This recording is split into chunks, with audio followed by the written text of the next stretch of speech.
The highest court in Brussels has intervened to protect freedom of speech in an emergency late-night ruling, acting to overturn the ban on the National Conservatism conference.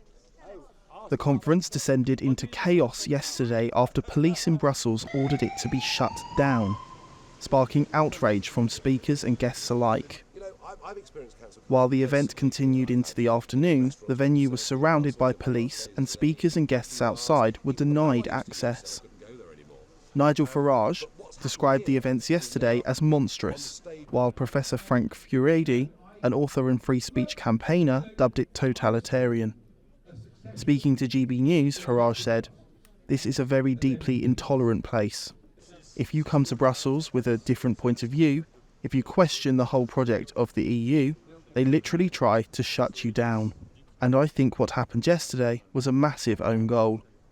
The National Conservatism conference had booked political heavyweights, which included the former Home Secretary Suella Braverman, and it had aimed to bring together voices from across Europe to share their views on the continent's future political outlook.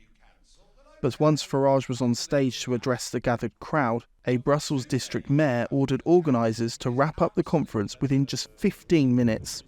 Emir Kier, the mayor of the district in the Belgian capital, said he had issued an order banning the conference from taking place to guarantee public safety.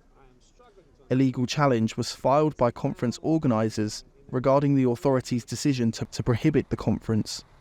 In the decision, the Constitutional Advisory Council decided that Article 6 of the Constitution of Belgium grants everyone the right to assemble peacefully.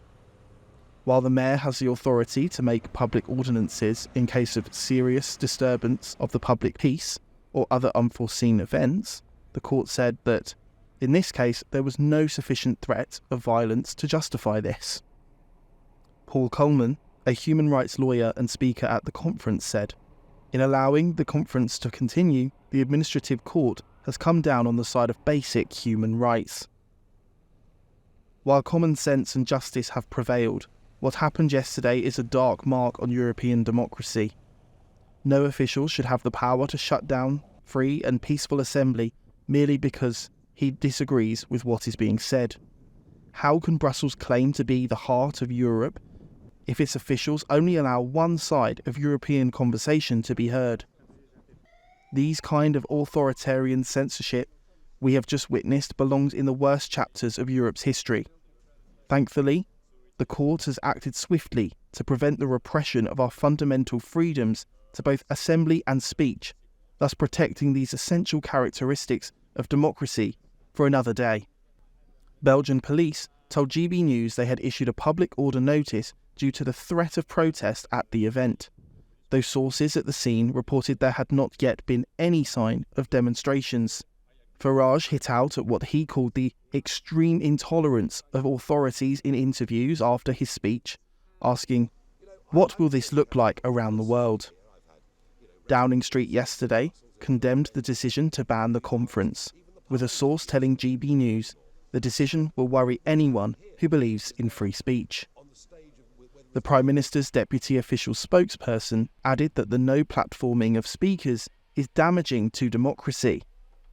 The official said, "Clearly, these reports are extremely disturbing. The PM is a strong supporter and advocate of free speech and believes it is fundamental to any democracy. Speaking more broadly to the principle of such events, he is very clear that cancelling events or preventing attendance and no platforming of speakers is damaging to democracy as a result. Free debate and the exchange of views is vital, even when we disagree." Nicholas Dunning, GB News.